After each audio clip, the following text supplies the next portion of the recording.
Anda yang sering kali merasa berkatnya kurang. Kenapa Tuhan kok cuman segini? Kenapa Tuhan kok berkatku sedikit? Kenapa Tuhan kok nggak kayak orang lain? Kenapa berkat-berkatku, rezeki-rezekiku Tuhan kok tipis Tuhan? Setipis tisu yang mudah habis. Salam damai sejahtera saudara-saudaraku terkasih pencinta firman Tuhan. Berjumpa kembali dengan Bible Learning with Father Joseph. Saudara-saudaraku, bagaimana kabar Anda hari ini? Saya berharap kita sudah memasuki bulan Maret tahun 2025. Luar biasa, kita awali dengan bersama saudara-saudara kita yang beragama Muslim untuk berpuasa, masa penuh rahmat, masa penuh keberkahan. Saudara-saudaraku terkasih, bukan cuma 1 Maret aja, tapi ini akhir pekan luar biasa. Semoga bulan Maret kita penuh dengan berkat dan ampunan. Terima kasih Tuhan buat bulan Februari, buat hari-hari kami sudah berjalan sampai sejauh ini. Terima kasih buat berkat-berkat-Mu Tuhan. Ampuni dosa-dosa kami yang sudah-sudah. Tuhan, kami percaya hari demi hari selalu ada berkat-berkat baru. Pertolongan kami berasal daripada-Mu Tuhan, dan itu yang kami percaya. Berkati Tuhan hari ini dan esok dan seterusnya, dalam nama Bapa dan Putera dan Roh Kudus. Amin. Saudara-saudaraku yang terkasih, bulan Maret itu bulannya saya lah. Karena apa? Saya ulang tahunnya di bulan Maret, saya bintangnya Aries. Nah, saya udah mikir-mikir nih, bayangin ya seorang Romo Yosef. Sejak masuk bulan Maret itu saya udah mikir-mikir, saya mau ajak makan keluarga saya kemana nih? Saya mau ajak makan penghuni-penghuni Rumah Teduh Suryo di mana? Bagaimana caranya apa? Karena kan bulan puasa nih. Kemudian juga saya mau bagi-bagi giveaway ke penonton-penonton Bible Learning bagaimana nih dalam konteks ulang tahun ke-48 nanti. Nah, saudara-saudara, hidup harus jadi berkat. Ada sesuatu yang baru di YouTube mulai tahun 2025, yaitu channel-channel YouTube itu bisa dibuat langganan. Ini linknya, Anda silakan klik di kolom komen. Anda bisa klik, itu ada apa ya namanya, keuntungan-keuntungan untuk menjadi seorang pelanggan sebuah channel YouTube. Misalnya kalau saya itu ada 2 level, kalau nggak salah Matius dan Markus, itu ada privilege-nya. Ikutin aja. Toh semuanya juga untuk sesama, untuk Rumah Teduh Suryo. Saudara-saudaraku yang terkasih, video kali ini itu betul-betul sih, betul-betul. Emang kalau kita baca firman Tuhan ya, kayaknya kita langsung kayak bersyukur iya, berterima kasih ya iya, tapi sekaligus juga kita yakin kita punya Tuhan yang dahsyat, tapi juga kadang-kadang kita malu sendiri sama firman Tuhan yang kita baca. Kalau nggak sampai malu mah kebangetan. Karena apa? Bacaan firman Tuhan yang kita baca hari ini di kitab Putra Sirak bab 17 itu sih betul-betul cocok banget buat Anda yang sering kali merasa berkatnya kurang. Kenapa Tuhan kok cuman segini? Kenapa Tuhan kok berkatku sedikit? Kenapa Tuhan kok nggak kayak orang lain? Kenapa berkat-berkatku, rezeki-rezekiku Tuhan kok tipis Tuhan? Setipis tisu yang mudah habis. Baru gajian udah habis buat bayar utang, buat cicil-cicil hutang. Bacaan kali ini itu cocok untuk kita yang kalau Anda sudah punya kebiasaan bersyukur, wah tambah mantap lagi syukurnya. Buat Anda yang hidupnya merasa gitu-gitu aja, akan betul-betul dibuka matanya dengan firman ini. Betul-betul ya, ternyata kalau firman Tuhan didengar dengan telinga, kita bisa melihat kemuliaan-kemuliaan Tuhan. Dan kalau Anda yang selalu merasa sering banget ngeluh, sering kali kecewa, sering kali hidupnya pahit, merasa hidupnya udah mentok, merasa nggak disayang sama siapa-siapa lagi, merasa hidupnya sia-sia, baca teks ini, baru kita tobat deh. Tuhan ampuni Tuhan, ternyata selama ini bukan berkatku yang kurang Tuhan, tapi aku yang kurang bersyukur. Cakep nggak? Cakep banget ini. Yuk kita buka Sirak bab 17. itu luar biasa. Saya akan memperlihatkan kepada Anda apa-apa saja yang diberikan Allah untuk manusia. Khusus untuk manusia, meskipun Allah menciptakan alam semesta, ada tumbuhan, ada binatang, ada manusia, segala macam makhluk hidup, tapi manusia itu ciptaan yang khusus. Luar biasa khusus yang berbeda dari ciptaan-ciptaan yang lain. Inilah keistimewaan kita yang sejak buka mata harus kita sadari. Oh iya ya, ada berkat dalam hidupku. Luar biasa besar. Tuhan, ajar aku Tuhan, semoga ketika aku bersyukur dengan rahmat ini, pintu-pintu rezekiku semakin terbuka, semakin terbuka, semakin terbuka. Maka teks-teks kitab suci ini bisa dijadikan bentuk doa. Doa untuk membuka pintu-pintu rezeki yang tertutup. Dikatakan, manusia diciptakan Tuhan dari tanah, dan ke sana pula ia akan dikembalikan. Gelepok nggak tuh?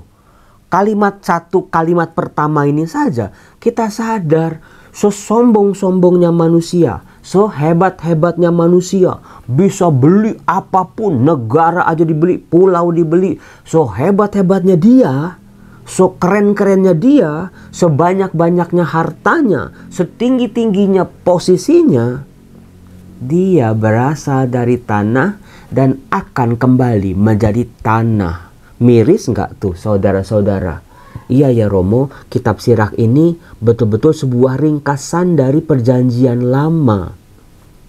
Kisah penciptaan, berkat-berkat yang diberikan Tuhan kepada manusia, nabi-nabi, tokoh-tokoh kitab suci, itu seolah-olah kalau kita baca kitab Sirach di Deuterokanonika, itu diringkas secara indah. Kalau Anda baca kitab Sirach, seolah-olah Anda sudah membaca semua perjanjian lama. Itu kerennya. Dari sini aja kita disadari, iya ya, aku cuma tanah yang hidupku di dunia ini sementara. Tapi kenapa manusia betul-betul kehilangan arah? Dia kehilangan kesadaran, dia lupa pada sesamanya, dia lupa pada penciptanya, dia lupa sama alam ciptaan yang semuanya hanyalah titipan.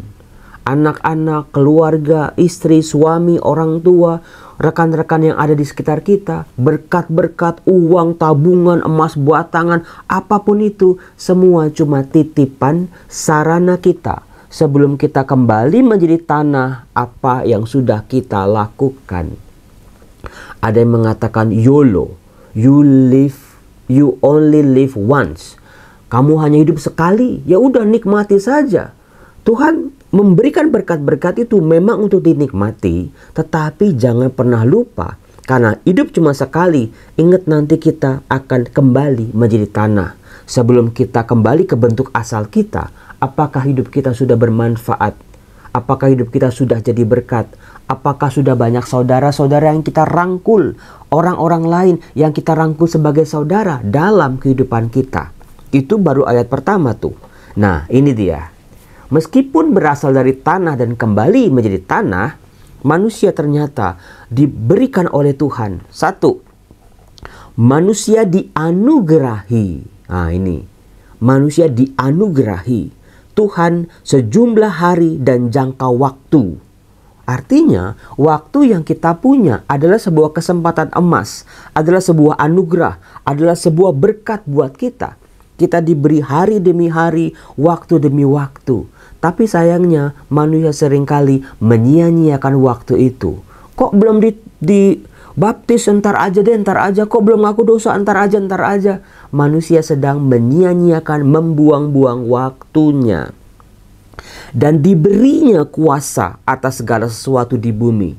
Bayangin, dianugerahi, diberi kuasa atas segala sesuatu.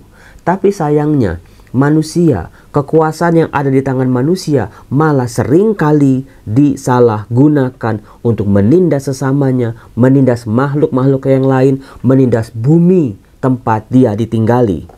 Yang ketiga, ia dilengkapi kekuatan yang serupa dengan kekuatan Allah sendiri. Jadi temukan kekuatan dalam dirimu yang berasal dari Allah. Apa itu? Temukan.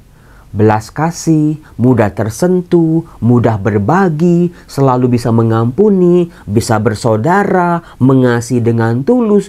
Itu kekuatan-kekuatan Allah. Apakah ada dalam diri kita? Coba temukan. Karena dikatakan manusia dilengkapi kekuatan yang serupa dengan kekuatan Allah sendiri. Yang keempat, dan dijadikan Allah menurut gambarnya sendiri. Ini dia yang tidak diberikan kepada tumbuhan, kepada hewan-hewan yang lain. Manusia diciptakan sebagai imago Dei, seturut gambar dan rupa Allah kita diciptakan. Tapi mengapa manusia yang diciptakan seperti gambar dan rupa Allah kok bertindak seperti setan, seperti monster yang tidak kenal belas kasihan? Saudara-saudara yang terkasih, ini baru 3 ayat loh ini.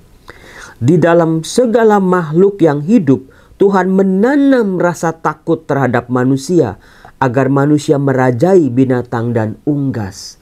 Itu karunia dari Tuhan, sebuah kuasa.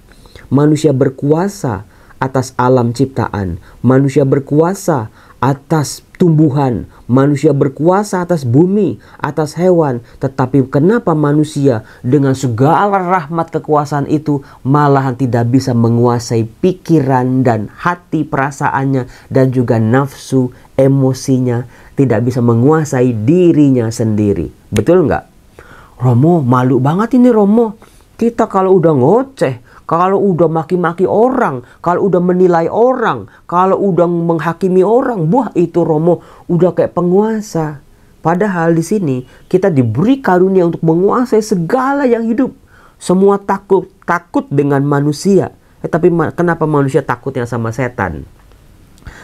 Dan juga kenapa manusia tidak bisa mengendalikan nafsunya, emosinya, keinginan-keinginannya yang seringkali membawa dia ke hal-hal yang merugikan pada akhirnya. Dikatakan lidah, mata, telinga dibentuknya. Oh Romo, binatang juga punya lidah, mata, telinga. Tapi ini dia, manusia diberinya hati untuk berpikir, akal budi, perasaan, bisa mengenal keindahan, bisa berbicara lemah lembut, bisa berbicara tentang kebaikan, bisa berbicara menghadirkan kasih dalam kehidupan manusia. Tapi kita lihat ternyata binatang-binatang, anjing aja sayang sama anaknya, kucing aja memelihara anaknya, tapi manusia banyak yang menelantarkan anak-anaknya. Coba, apakah dikatakan manusia adalah makhluk yang paling tinggi derajatnya? Iya, tapi seringkali menyia-nyiakan semua yang diberikan Tuhan kepada manusia itu. Tuhan memenuhi manusia dengan pengetahuan yang arif, menunjukkan kepadanya apa yang baik dan apa yang jahat.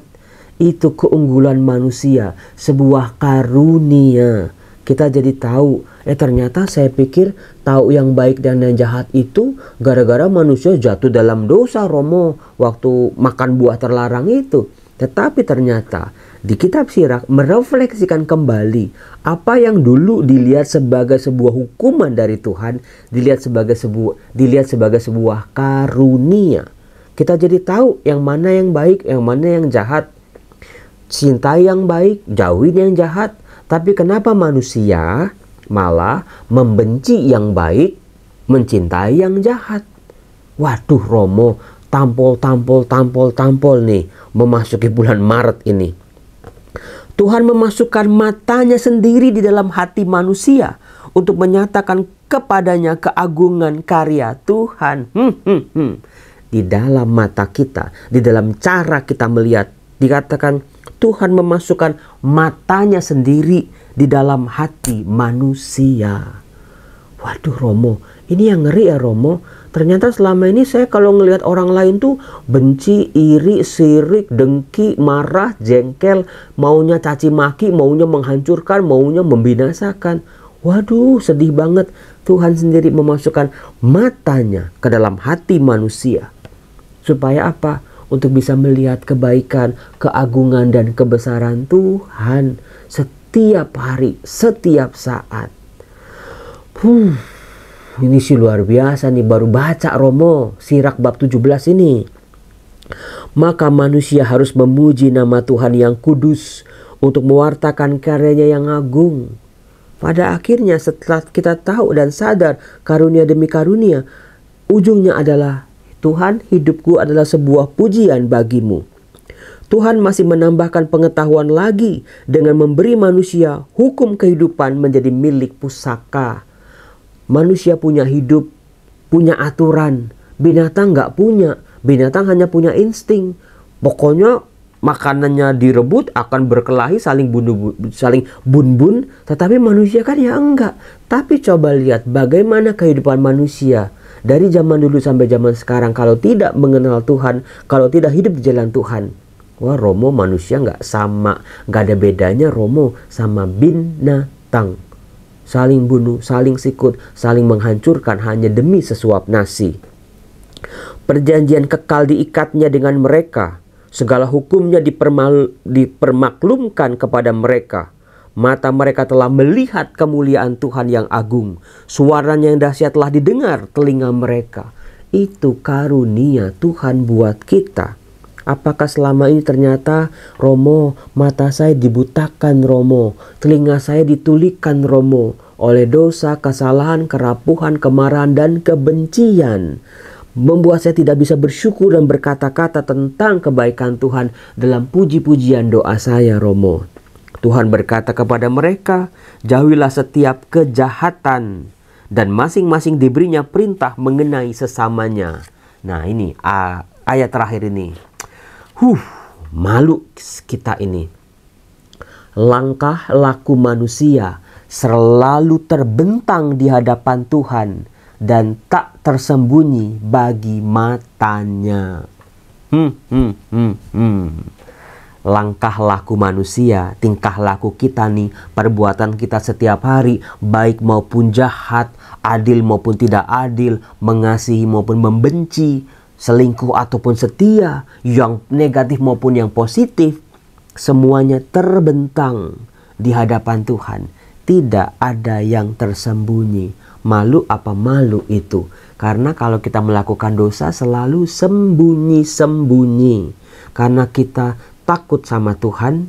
Karena kita percaya kalau kita sembunyi-sembunyi Tuhan nggak lihat. Kita bisa nutup-nutupi borok-borok kita. Kita bisa menutupi segala yang hitam dalam diri kita. Padahal kitab Sirak bab 17 mengatakan langkah laku manusia semuanya selalu terbentang di hadapan Tuhan dan tak tersembunyi bagi matanya. Doa-doa kita, ucapan syukur kita, usaha kita, perjuangan kita mengasihi, mencari nafkah buat anak istri, untuk bisa mengampuni, berdamai dengan semua orang, mengampuni meski dibenci, tidak membalas yang jahat dengan yang jahat, itu terbentang di hadapan Tuhan, tidak tersembunyi.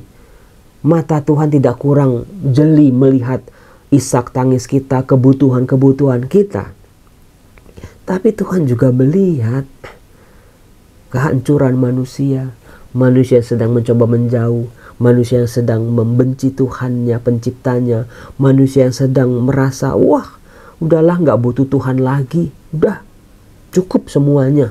Semuanya formalitas, semuanya pura-pura, semuanya ternyata buatan manusia. Itu manusia dengan akal budinya ternyata mikirnya sampai sejauh itu. Saudara-saudara yang terkasih, semoga di Mazmur bab 103 dikatakan, kekal abadi kasih setia Tuhan atas orang yang takwa kepadanya. Buat orang yang menyadari kelebihannya, berkatnya, anugerahnya, karunianya setiap hari. Ya Romo, setelah baca Sirak bab 17 ini, ternyata fix Romo, hidup saya tidak kekurangan berkat. Satu hari pun, satu detik pun hidupku diberkati. Terima kasih Tuhan, terima kasih Tuhan, terima kasih Tuhan buat semua kebaikan-kebaikan-Mu. Saudara-saudaraku yang terkasih, buat saudara-saudara kita yang muslim di masa puasa, mari kita saling menghormati, kita saling menjaga. Saya juga mengetuk hati Anda, kita mendoakan kesehatan, kesembuhan Bapak Paus Fransiskus, dan juga mari kita jadi berkat di bulan Maret ini. saya hari ini akan rapat, kemudian nanti siang setelah rapat saya mau ke RSCM, Rumah Sakit RC Cipto, untuk menjenguk Justin. Puji Tuhan, terima kasih buat doa-doa Anda. Justin keadaannya membaik, dadanya sudah ditutup lagi, udah dijahit lagi, sudah stabil. Saya bersyukur banget. Kemarin ada satu anak namanya Adelia, ketika datang itu hitam, bibir hitam, kuku hitam, semuanya hitam gitu ya. Tapi setelah dioperasi, segernya luar biasa. Saya harap Justin, anak 1 tahun ini, juga memperoleh kesembuhan sedikit demi sedikit.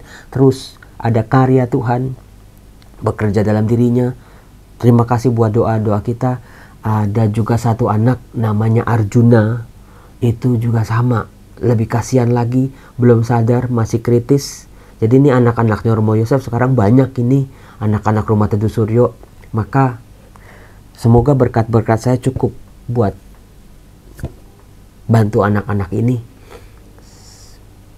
Kalau Anda tanya, Romo, sebulan tuh berapa sih? Ya saya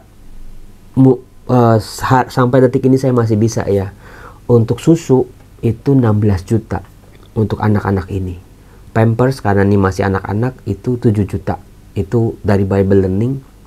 Saya coba konsisten itu, belum listrik, belum semua-mua, belum yang lain-lain. Tapi saya sadar berkat saya dari Tuhan berlimpah untuk anak-anak ini. Kemarin saya tuh merasa bersyukur. Apa yang saya berikan kan gak seberapa sebetulnya. Waktu saya, tenaga saya, materi-materi pengorbanan itu gak seberapa. Tapi ternyata bisa membantu, bisa memberi kesembuhan, membantu proses kesembuhan. Saya cuma bisa bersyukur, akhirnya bersyukur, haru gitu ya. Tuhan, terima kasih. Terima kasih juga melibatkan kami anak-anakmu ini untuk berkarya dalam sebuah karya kebaikan. Salam damai sejahtera, Tuhan Yesus memberkati kita. Bye-bye.